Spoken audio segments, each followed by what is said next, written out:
नमस्कार, मैं हूं अशोक पांडे और आप देख रहे हैं निर्भय नगरी। निर्भय नगरी में आपका स्वागत है। ठाणे मनपा सहायक आयुक्त महेश अहिरिया के खिलाफ राष्ट्रवादी कांग्रेस पार्टी की तरफ से मुंब्रा शहर में आज विशाल मोर्चा निकाला गया, जिसमें राष्ट्रवादी कांग्रेस पार्टी के पूर्व सांसद आनंद परांजपे, पूर्व विरोधी पक्ष नेता सानू पठान, पूर्व नगर सेविका रूपाली ताई गोटे, पूर्व नगर सेवक जफर नोमानी इत्यादि पदाधिकारी मौजूद रहे। आइए इस विजुअल के माध्यम से दिखाते हैं आपको।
परांजपे साहब, क्या कहेंगे आज के आंदोलन के बारे में? जिस तरह से देख रहे हैं कि बड़ी तादाद में लोग जमा हैं, लेकिन यहाँ पे इस आंदोलन को लेकर कुछ बातें भी चल रही है कि इसकी अनुमति नहीं थी, क्या कहेंगे? राष्ट्रवादी के नेता डॉक्टर जितेंद्र आव्हाड साहब जी की कन्या और दामाद को लेकर सहायक आयुक्त महेश अहिर जी की जो ऑडियो क्लिप वायरल हुई थी, उस ऑडियो क्लिप में दाऊद के सरगना बाबा जी का नाम आया था और जहां पर उनकी कन्या स्पेन में रहती है, जवाई लंदन में रहता है, उनके ऊपर हमला करने की बात उस ऑडियो क्लिप में थी। उसके खिलाफ डॉक्टर जितेंद्र आव्हाड जी ने स्वयं वर्तक नगर पुलिस स्टेशन में शिकायत दर्ज की थी। आज तक उस बारे में कोई एफआईआर दर्ज नहीं हुई है।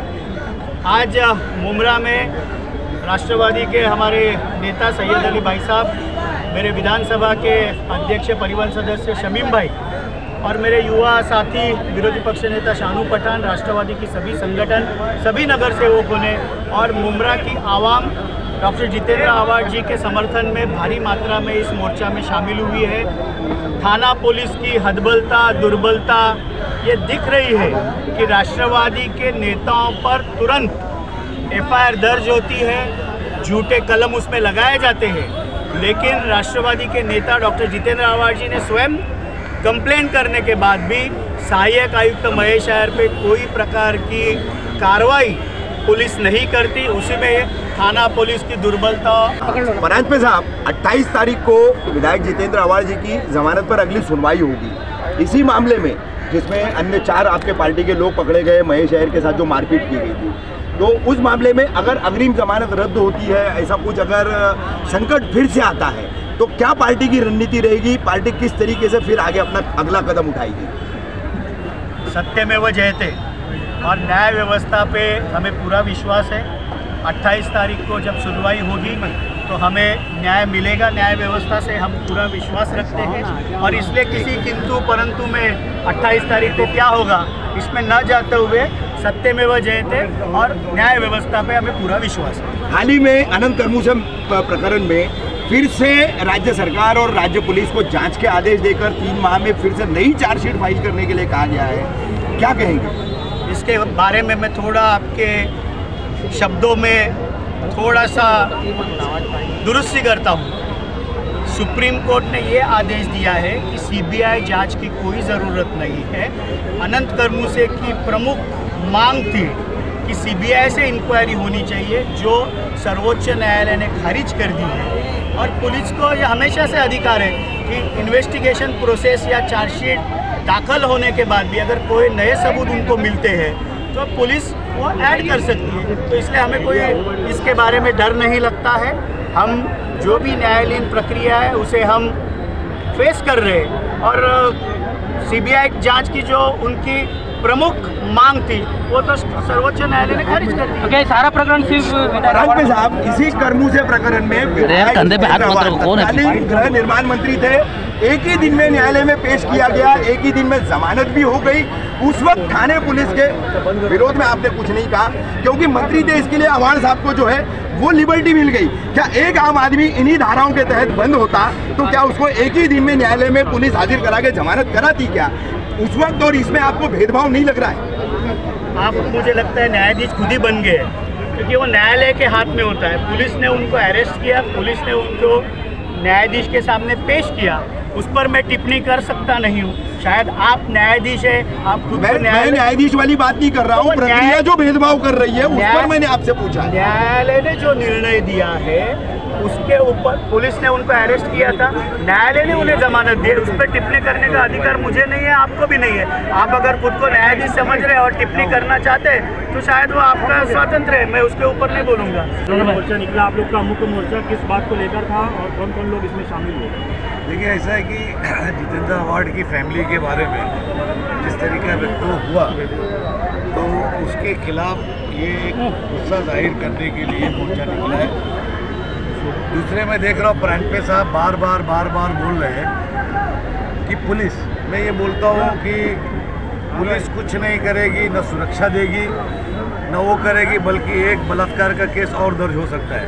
तो इस तरीके की पुलिस की भूमिका जब हो चुकी है तो अब पुलिस के बारे में बोलना मतलब समझ जाइए कि अपना सर पीटना है ना, वो काम वो करते रहेंगे और हमको उसके लिए तैयार होकर और लड़ना पड़ेगा। आज इस मोर्चे की मांग क्या थी? आज इसकी मांग यही थी कि अधिकारी को सस्पेंड किया जाए जिस तरीके का वक्तव्य दिया जा रहा है। और हमारा इसके पहले भी मोर्चा था एक थाना के अंदर, तो उसके अंदर भी यही डिमांड थी, आज की भी डिमांड यही है, लेकिन मुझे लगता नहीं कुछ होने। तो भाई साहब आज कुछ मेमोरेंडम निवेदन वगैरह देने वाले आप लोग? निवेदन हम देंगे पुलिस स्टेशन में, निवेदन मुमरा पुलिस को देंगे।